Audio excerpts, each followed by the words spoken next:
আপনি দেখছেন news now, আমরা জানি কোনটা খবর। আজ ৭৮তম স্বাধীনতা দিবস উপলক্ষে Gandhi Ghat, circuit house, Assam rifles এই জায়গাগুলো ছাড়াও যে সমস্ত জায়গায় স্বাধীনতা দিবসকে পুরো মর্যাদার সাথে উদযাপন করা হয়েছে, আসুন দেখে নেব ওই এলাকার বা ওই জায়গার কিছু চিত্র। ত্রিপুরা প্রদেশ কংগ্রেস কার্যালয়ে জাতীয় পতাকা উত্তোলনের পর 15ই আগস্টের সকালে অর্থাৎ আজ সকালে সুদীপ রায় বর্মনের নেতৃত্বে একটি কংগ্রেস প্রতিনিধি দল গান্ধীঘাটের শহীদ বেদিতে জাতীয় পতাকা উত্তোলন করে পুষ্পার্ঘ্য নিবেদন করেন।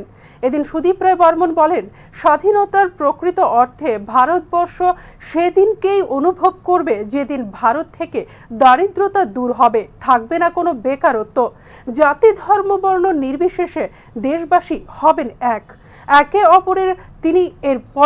তিনি বলেন যে 15ই আগস্ট দিনটি ভারতবাসীর কাছে সত্যি একটি ঐতিহাসিক দিন।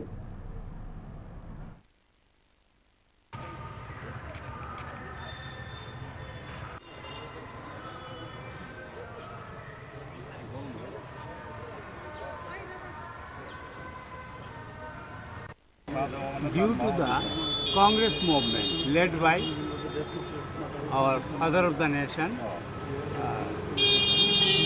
Mahatma Gandhi. This is the exception of the exception in the world. Without any bloodshed, non-violence program, non-cooperation with the British. About 200 years British.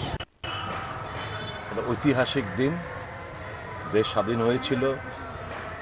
আমরা খুব গভীর শ্রদ্ধার সাথে আমাদের স্বাধীনতা সেনানীদের আমরা স্মরণ করছি। তাদের এই ত্যাগ আমরা কখনো ভোলার না। আমরা স্বাধীনতা যেটা আমরা অর্জন করি সেটা আমরা পাহারা দিচ্ছি, আমরা পাহারাদার। যতই বিপত্তি আসুক না কেন, দেশ সবসময় বহিরাগত শক্তির বিরুদ্ধে এক হয়ে দাঁড়ায়। এটা বারংবার প্রমাণ দিয়েছে। আমরা আমাদের ডিএনএর মধ্যে সেটা রয়েছে।